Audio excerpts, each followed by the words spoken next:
morning, Angela, Daily Bite of Health, and today's Tuesday, and I decided to share a little bit of a personal story that I remembered because of the book I started to read. The book is The Plant Paradox, and the book is about how a lot of plants that we consider healthy foods are causing a lot of disease of modern civilization, like diabetes or obesity or arthritis or any kind of metabolic disorder, any kind of digestive disorder, and even diseases like Parkinson or Alzheimer's, a lot of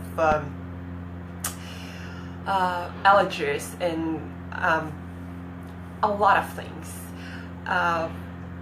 I got a newsletter from Peter Diamandis about the interviewer he's going to be doing with the author of the book The Plant Paradox today, and I got the book because it really piqued my interest, because I know that it doesn't matter if it's a plant, if it's raw food, but some plants, some foods we're just not supposed to eat, they're toxic.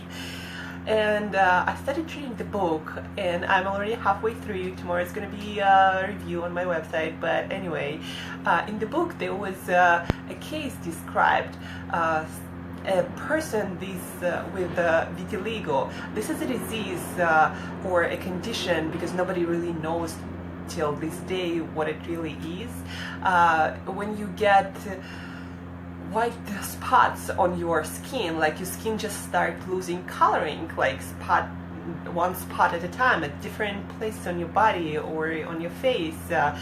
And Michael Jackson had this disease, that's why he got whiter and whiter, that's why he bleached his skin.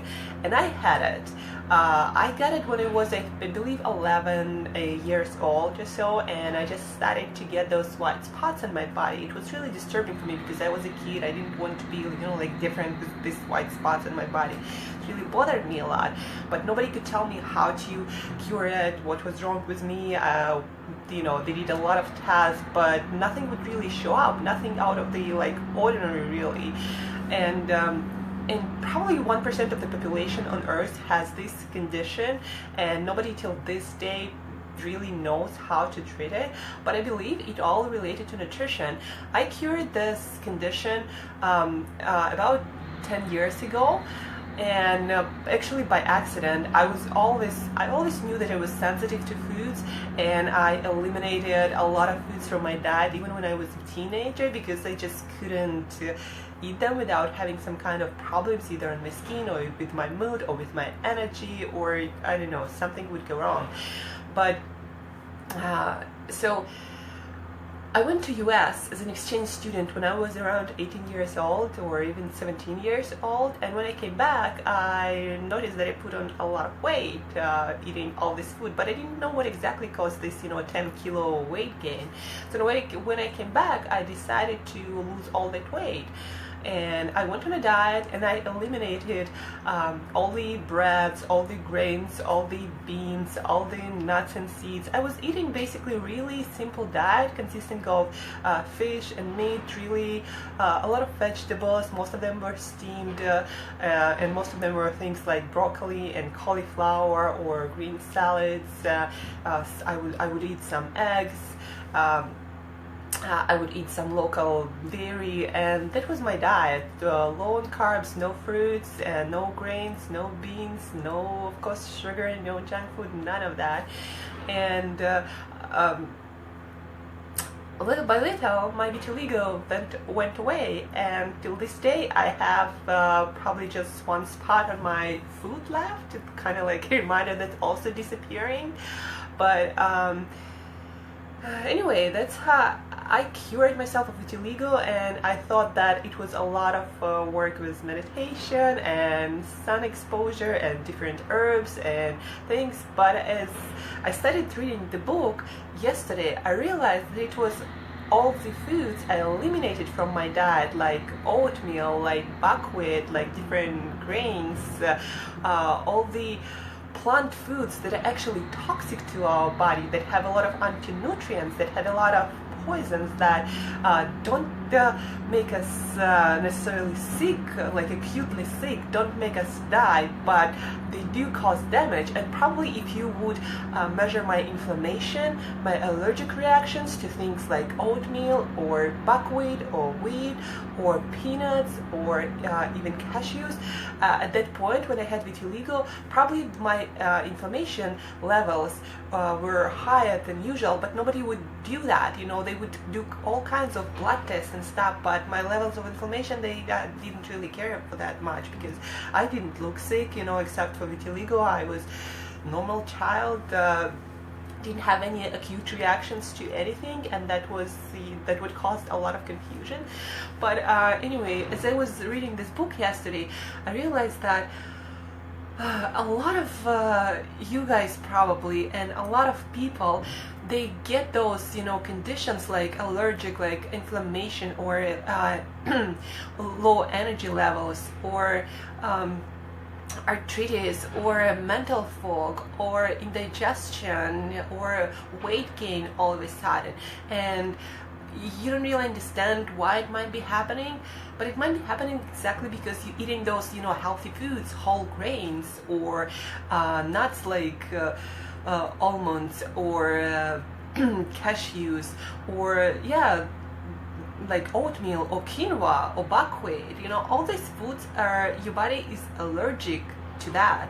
Those foods we are not supposed to eat, because most of those foods have anti-nutrients. Beans also have a lot of anti-nutrients. That's why most of the people cannot digest them without causing some gas or indigestion.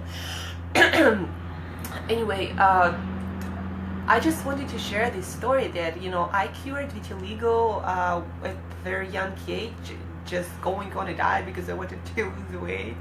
But you know, by accident, I also cured my vitiligo, eliminating all these foods that I used to eat a lot as a kid. When I actually got this condition, I used to eat a lot of oatmeal, like muesli kind of things, cereal. I used to eat a lot of buckwheat. I used to eat a lot of peanuts, different beans, because those food were healthy, you know, but they were not healthy for my body.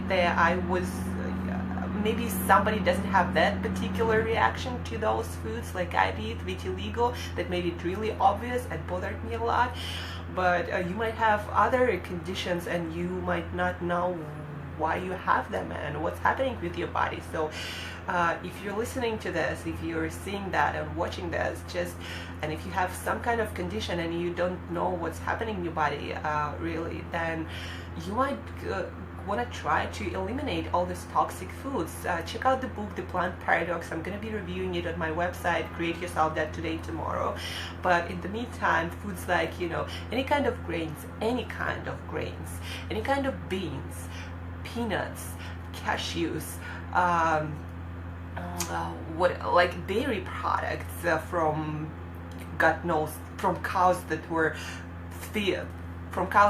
fed, you know, those grains, from chickens. You know, chicken can also be inflammatory, because most chicken that you buy in the store, it's also inflammatory because it's fed all these grains and God knows, like feces and all that stuff. Fish also, if it's not organic, meat if it's not grass-fed, dairy product if it's not from grass-fed cows, yogurt, and fruits.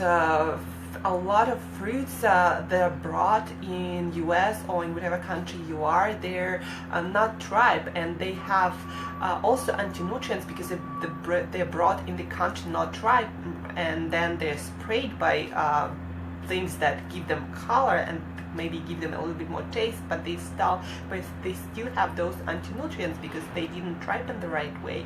So all this, you know, makes those plant foods that I consider to be healthy foods really toxic to your body, and you might have some inflammation, you might have allergic reaction, not acute, but something that causing damage to your body on a daily basis, little by little, and you don't know where, you know, this mental fog, this, you know, lower energy, I don't know, this forgetfulness or pains, in your body. You don't know where they might be coming from, but they might be coming from the foods. As I said, whole grains, beans, a lot of nuts and seeds, unripe fruit that are brought in the country unripe,